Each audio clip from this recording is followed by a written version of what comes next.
નવસારી શહેરમાં passport office અને post ઓફિસને બોમ્બથી ઉડાવી દેવાનો ધમકીભર્યો ઈમેલ મળતા તંત્રમાં દોડધામ મચી ગઈ હતી। ધમકી મળતા જ પોલીસ તંત્ર અને સુરક્ષા એજન્સીઓ તાત્કાલિક સક્રિય બની ગઈ હતી। બોમ્બ ડિસ્પોઝલ સ્ક્વોડ અને ડોગ સ્ક્વોડ ઘટના સ્થળે પહોંચી સઘન તપાસ હાથ ધરી હતી। સુરક્ષા દ્રષ્ટિએ પાસપોર્ટ ઓફિસ અને પોસ્ટ ઓફિસની અંદર રહેલા કર્મચારીઓ તેમજ નાગરિકોને તરત બહાર કાઢી બંને ઇમારતો ખાલી કરાવવામાં આવી હતી।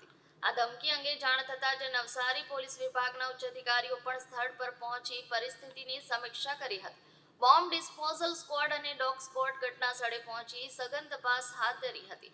આ સમગ્ર વિસ્તારને પોલીસે કોર્ડન કરી ચુસ્ત બંદોબસ્ત ગોઠવવામાં આવ્યો હતો અને દરેક ખૂણાની બારીકીથી ચકાસણી કરવામાં આવી રહી છે। સાથે જ કોઈ અનિચ્છનીય બનાવ સર્જાય તો તરત જ કાર્યવાહી કરી શકાય તે માટે ફાયર વિભાગને પણ સ્ટેન્ડ બાય પર રાખવામાં આવ્યું હતું। આ બનાવને પગલે થોડા સમય માટે નાગરિકોમાં ભયનો માહોલ સર્જાયો હતો, પરંતુ પોલીસ દ્વારા સ્થિતિ સંપૂર્ણપણે નિયંત્રણમાં હોવાનું જણાવતા પાસપોર્ટ અને પોસ્ટ ઓફિસના અધિકારી કર્મચારીઓ સાથે શહેરીજનોએ રાહતનો શ્વાસ લીધો છે। હાલ ધમકી મોકલનાર અંગે ટેકનિકલ તપાસ શરૂ કરવામાં આવી છે।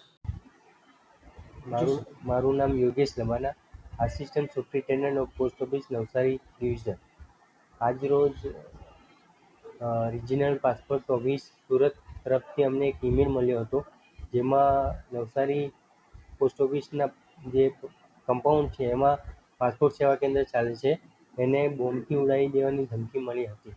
તો એ અનુસંધાને અમે તાત્કાલિક કાર્યવાહી કરતાં કલેક્ટર સાહેબને જાણ કરતાં અને ડેપ્યુટી એસપીને જાણ કરી હતી અને તેમના તરફથી અમને પૂરતી મદદ મળી હતી।